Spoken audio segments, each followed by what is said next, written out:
সুন্দরবন জঙ্গলে বাঘ, শিয়াল ও খরগোশ তিন বন্ধু থাকতো। বাঘ ও শিয়াল ছিল অনেক শক্তিশালী, যার কারণে জঙ্গলের সকল পশু পাখি তাদেরকে ভয় পেত। তাই বাঘ ও শিয়াল অনেক অহংকারী হয়ে ওঠে। আরে বাঘ বন্ধু, আমরা তো জঙ্গলের সব থেকে শক্তিশালী প্রাণী। হ্যাঁ, ঠিক বলেছো শিয়াল বন্ধু। তাহলে এই বিট্টু খরগোশটা আমাদের বন্ধু কি করে হলো? তোমরা আমাকে এরকম কেন বলছো? হ্যাঁ, তো কিভাবে বলবো? বিট্টু খরগোশ কথাকার। এটা শুনে খরগোশ মন খারাপ করে চলে যায়। খরগোশ চলে যাওয়ার পর শিয়াল বাঘকে বলে যে, বাঘ বন্ধু, তুমি কি জানো পাশের জঙ্গলে নাকি একটি ভয়ঙ্কর শিকারী এসেছে, যে নাকি সকল প্রাণীকে শিকার করে নিয়ে যায়। হ্যাঁ, তো কি হয়েছে? আমরা হলাম জঙ্গলের সব থেকে শক্তিশালী প্রাণী, আমাদেরকে কে কি করবে? আসুক বেটা শিকারী, বুঝিয়ে দেব। এটা বলে বাঘ ও শিয়াল চলে যায়। আমি হলাম বিল্লু শিকারী, সকল প্রাণীকে আমি গুলি করে মারি। বহুদিন হয়ে গেছে আমি কোনো বড় শিকার করিনি। পাশের জঙ্গলে শুনেছি নাকি অনেকগুলো শিকার আছে, কালই যাব শিকার করতে। এখন শুয়ে পড়ি। এই তো সকাল হয়ে গেছে, এখন আমি যাব সেই জঙ্গলে শিকার করে আনার জন্য। এটা বলে শিকারী জঙ্গলে চলে যায়। এই তো জঙ্গলে এসে গেছি, এখানে তো দেখি অনেকগুলি প্রাণী আছে, আজ তো শিকার করে যেতেই হবে। আমি হলাম বিল্লু শিকারী, সকল প্রাণীকে আমি গুলি করে মারি। এটা বলে শিকারী গুলি করে একটি হরিণকে মেরেও ফেলে। হরিণকে গাছের নিচে রেখে শিকারী আরো একটি শিকার করতে চলে যায়। ওদিকে জঙ্গলের সকল পশু পাখি শিকারী থেকে বাঁচার জন্য বাঘ ও শিয়ালের কাছে চলে যায়। বাঘ মামা, তোমরা কি জানো জঙ্গলে একটি ভয়ঙ্কর শিকারী এসেছে?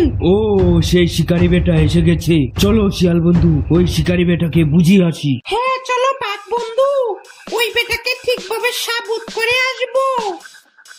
দাঁড়াও বাঘ বন্ধু, শিয়াল বন্ধু, আমিও যাব। এই বিট্টু খরগোশ, তুই গিয়ে কি করবি? তোর ধারা তো কিছুই হয় না, যা তো দেখি। হ্যাঁ, সরে যা তুই আমার সামনে থেকে। এটা বলে শিয়াল ও বাঘ দুজনেই চলে যায়। এদিকে খরগোশ মন খারাপ করে বসে থাকে। এদিকে শিকারী জঙ্গলের চারিদিকে ঘুরতে থাকে এবং বলে যে, আরে এখানে তো দেখি কোনো প্রাণীকেই দেখা যাচ্ছে না, আজ তো আমাকে বেশি করে শিকার করে নিয়ে যেতেই হবে। আমি হলাম বিল্লু শিকারী, সকল প্রাণীকে আমি গুলি করে মারি। তবে এবার গুলি করে নয়, জাল বসিয়ে শিকার করতে হবে। যাই, জঙ্গলের সব দিকে জাল বসিয়ে আসি। এটা বলে শিকারী জঙ্গলের চারিদিকে জাল বসিয়ে রাখে এবং গাছের উপর বসে লুকিয়ে থেকে অপেক্ষা করে শিকারে। আর তখনই বাঘ ও শিয়াল আসে শিকারীকে খুঁজতে খুঁজতে। আরে কই বেটা শিকারী, সামনে আয়, তোকে বুঝিয়ে দেব। হ্যাঁ হ্যাঁ, সামনে আয়, তোকে বুঝিয়ে দেব। আরে এখানে জাল কে পেতে গেছে? আরে তুমি কি বুঝতে পারছো না বাঘ বন্ধু, আমরা তো শিকারের জালে ফেসে গেছি।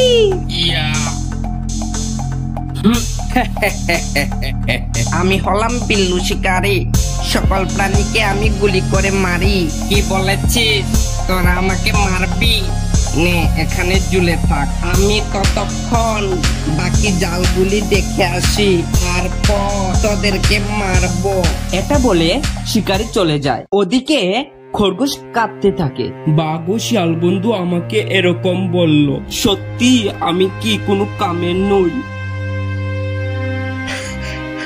খরগোশ বন্ধু, তুমি কি জানো তোমার বাঘ বন্ধু ও শিয়াল বন্ধুকে শিকারী ধরে ফেলেছে? তাড়াতাড়ি গিয়ে বাঁচাও। কি বলেছো এটা? কোথায়? ওই সামনেই আছে, তাড়াতাড়ি যাও। এটা বলে খরগোশ দৌড়ে বাঘ ও শিয়ালকে বাঁচানোর জন্য চলে যায়। হায় রে, আমরা তো শিকারীকে মারতে এসেছিলাম, এখন তো দেখি আমরাই ফেসে গেলাম। ঠিক বলেছো শিয়াল বন্ধু। বাঘ বন্ধু ও বাঘ বন্ধু, শিয়াল বন্ধু ও শিয়াল বন্ধু, তোমরা কোথায়? আরে শিয়াল বন্ধু, এটা খরগোশ বন্ধুর আওয়াজ না? হ্যাঁ বাঘ বন্ধু, এটা খরগোশ বন্ধুরই আওয়াজ। হ্যাঁ খরগোশ বন্ধু, আমরা তো এখানে, তুমি তাড়াতাড়ি আসো। হ্যাঁ আমি আসছি বাঘ বন্ধু, শিয়াল বন্ধু।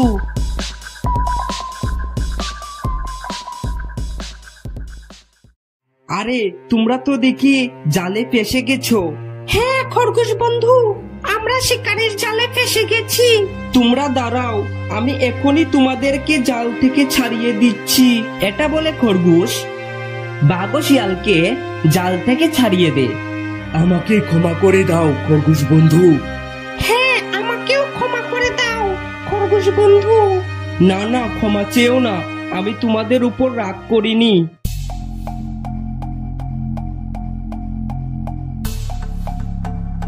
এই তোদেরকে এই খরগোশটা জাল থেকে ছাড়িয়ে দিয়েছে। দাঁড়া, এখনই আমি তোদের তিনজনকে গুলি করে মেরে ফেলবো। আমি হলাম বিল্লু শিকারী, সকল প্রাণীকে আমি গুলি করে মারি।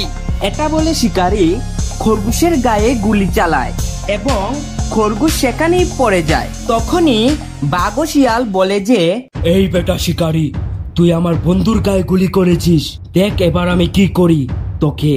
হ্যাঁ দেখ এবার আমরা তোকে কি করি। এটা বলে বাঘ ও শিয়াল দৌড়ে যায় শিকারীর কাছে এবং তাকে মেরেও ফেলে। শিকারীকে মেরে বাঘ ও শিয়াল খরগোশকে ডাক্তারের কাছে নিয়ে যায় এবং কয়েকদিন পর খরগোশ সুস্থ হয়ে গেলে তাকে আবার জঙ্গলে নিয়ে আসে এবং তিন বন্ধু একসাথে খুশি খুশিতে থাকতে শুরু করে।